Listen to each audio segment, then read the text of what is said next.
नमस्कार दोस्तों, लोकसभा का चुनाव चल रहा है। 7 चरण पूरे हो गए हैं और अब नतीजे का इंतजार है। लेकिन आपको मैं बताऊं कि एक जो बात है वो सबके मन में खटक रही है कि आखिरकार ईवीएम कितनी सुरक्षित है। जहां एक तरफ पक्ष बोल रहा है कि ईवीएम चुनाव प्रक्रिया का सबसे सुरक्षित जो एक पैमाना है, एक मानक है, वहीं दूसरी तरफ विपक्ष इस पर आरोप लगा रहा है। विपक्ष का कहना है कि ईवीएम जो है इसको हैक किया जा सकता है। लेकिन आइए आज हम ईवीएम के बारे में भी थोड़ा कुछ जानते हैं। मैं आपको बताऊं कि देश में पिछले काफी समय से चुनावों के लिए ईवीएम का उपयोग किया जा रहा है। ईवीएम के उपयोग से चुनाव के बाद मतगणना बेहद आसान हो गई है। वहीं इससे चुनाव कराने में लगने वाला खर्चा भी बेहद कम हो गया है। चलिए आज आपको बताते हैं कि ईवीएम का इतिहास आखिर है क्या, कब किया गया इसका पहली बार चुनावों में उपयोग, ईवीएम क्या है। चलिए सबसे पहले इसको समझ लेते हैं। मतलब इसको साधारण भाषा में क्या कहते हैं। इसको साधारण भाषा में इलेक्ट्रॉनिक वोटिंग मशीन कहा जाता है। यह मशीन साधारण बैटरी से चलती है और ईवीएम मतदान के दौरान डाले गए वोटों को दर्ज करती है और वोटों की गिनती भी करती है। ईवीएम के 2 पार्ट होते हैं। ईवीएम के दोनों हिस्से 5 मीटर लंबे तार से जुड़े हुए होते हैं। एक ईवीएम में 64 उम्मीदवारों का नाम दर्ज किया जा सकता है। दोस्तों आप समझ रहे हैं कि यहां पर ऐसा नहीं है कि 1, 2 या 10 ही उम्मीदवार दर्ज किए जा सकते हैं। यहां पर मैक्सिमम उम्मीदवारों को दर्ज करने की भी सुविधा है। वहीं अगर वोटों को दर्ज करने की क्षमता की बात की जाए तो एक ईवीएम में 3840 वोटों को दर्ज किया जा सकता है। भारत के 2 पब्लिक सेक्टर कंपनियां भारत इलेक्ट्रॉनिक्स लिमिटेड यानी भेल बेंगलोर और electronics corporation of India Hyderabad चुनाव आयोग के लिए ईवीएम बनाते हैं। ईवीएम क्या है जानने के बाद आइए समझते हैं कि आखिर पहली बार कब हुआ था भारत में ईवीएम का उपयोग। तो अगर हम ईवीएम के पहले उपयोग के बारे में बात करें तो यह 1982 में हुआ था। केरल में पारूर संसद के 50 मतदान केंद्रों पर मतदान कराने के लिए ईवीएम का उपयोग किया गया था। हालांकि इस मशीन के इस्तेमाल को लेकर कोई कानून ना होने के कारण तत्कालीन सुप्रीम कोर्ट ने ईवीएम से होने वाले चुनाव को पूरी तरह से खारिज कर दिया था।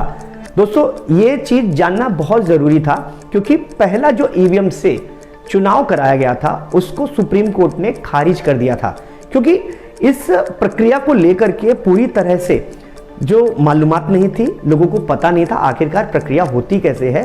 लेकिन कोशिश की गई थी, लेकिन इसको सुप्रीम कोर्ट ने खारिज कर दिया था और इसके बाद चुनाव में ईवीएम उपकरणों के इस्तेमाल पर प्रतिबंध भी लगा दिया था। फिर 1989 में संसद में जन प्रतिनिधित्व अधिनियम 1951 में संशोधन किया गया और चुनावों में ईवीएम के उपयोग का प्रावधान लाया गया। भारतीय चुनावों में ईवीएम की शुरुआत कोई रातों रात का खेल नहीं था, बल्कि इसको लाने के लिए एक लंबी प्रक्रिया चली थी। 1992 में ईवीएम के इस्तेमाल का अधिकार मिलने के बाद कानून एवं न्याय मंत्रालय ने कानून में संशोधन के लिए एक अधिसूचना जारी की थी।